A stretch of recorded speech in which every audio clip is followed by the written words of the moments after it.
Bonjour madame, bonjour monsieur. C'est la 15e séance et aujourd'hui elle portera sur la relaxation énergétique du psychanalyste Kirschun que j'ai côtoyé lors de mes études de sophrologue caïcédien à Paris aux deux écoles. En préambule, il est important pour la personne d'être suivie par un médecin et un psychiatre pour bien connaître le niveau de dépression qu'elle a car elle peut avoir des envies suicidaires.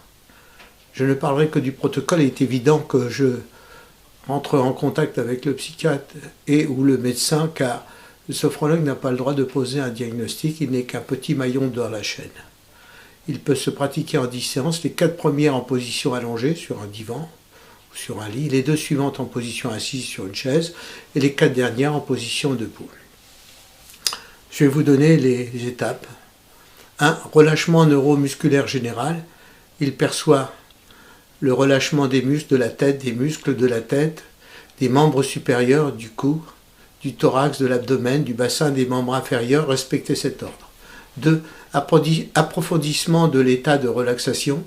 C'est la perception du corps dans sa globalité, faire corps avec la terre. Je me défatigue. 3. Expérience vécue de la sensation de bien-être synchronisée avec les mouvements respiratoires. Important parce que on avait vu par le passé, synchroniser les mouvements respiratoires avec la sensation de bien-être permet d'améliorer le bien-être intérieur au maximum. Légère reprise tonique préparatoire pour s'asseoir en mobilisant certaines extensions. Voilà. 5. Relaxation, méditation avec une position volontaire, méditation libre sans contrôle, c'est-à-dire on ne cherche pas à contrôler ce qui se passe, mais on cherche simplement à ressentir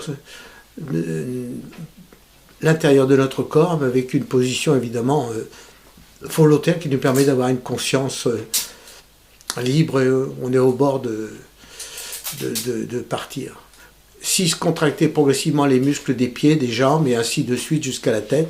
Ainsi tout le corps est mobilisé pour se lever. C'est le principe de la méthode de Jacobson que je vous ai expliqué par le passé. 7. Affermir la tension généralisée du corps, des pieds vers la tête. 8. Décontracter les muscles des pieds, le reste du corps étant en état de tension, puis les mollets. Seuls les pieds et les mollets sont détendus pour l'instant. Puis les cuisses et ainsi de suite jusqu'à la tête. 9. Approfondir l'état de relaxation. Méditation non réflexive sur la posture. Expérience vécue de l'équilibre vertical. Qualité propre de l'homme à l'homme conscient. Comparaison de la conscience illimitée avec les limites du corps.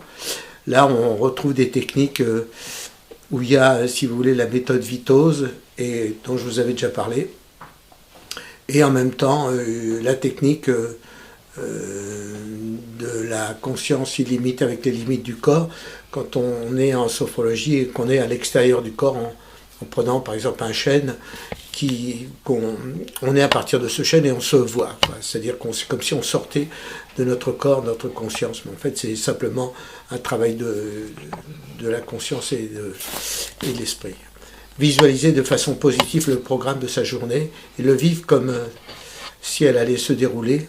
Ajouter le mouvement et la sidération. 10. Contracter graduellement les muscles en partant des pieds pour finir par la tête en sentant refaire le plein d'énergie régénérée, marche lente et mouvement plus énergique de mise en train de plus en plus rapide. Nous verrons à la prochaine séance la respiration par le ventre ou respiration diaphragmatique pour relaxer tout le corps. Merci de votre écoute. Maintenant, c'est à vous de liker. Faites vos commentaires afin d'enrichir la séance et le débat. Hashtag relaxation neuromusculaire. Hashtag approfondissement état relaxation. Hashtag psychanalyste Kirschun. Merci de votre écoute.